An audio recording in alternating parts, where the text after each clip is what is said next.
Pogi, sige na.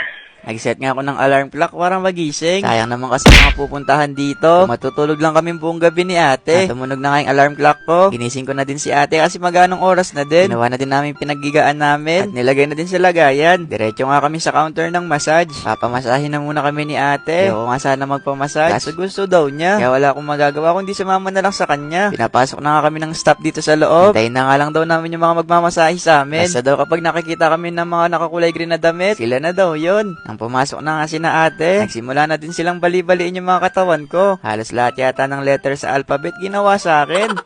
Walaan nyo na lang talaga ako nung letter na ginagawa sa akin dyan ni ate. Ang dami ko nga daw lamig. Sabi ko naman sa kanya kasi umuulan nung isang araw. Lalo na baha pa sa bahay namin. Kaya lalamigin talaga ako. Chawot! Na matapos nga kami mamasahe, pinainom kami ng tiyan ni ate. At diretso naman kami ngayon sa karaoke bar. Na-reserve na namin to ni ate bago kami matulog kanina. Ang ganda nga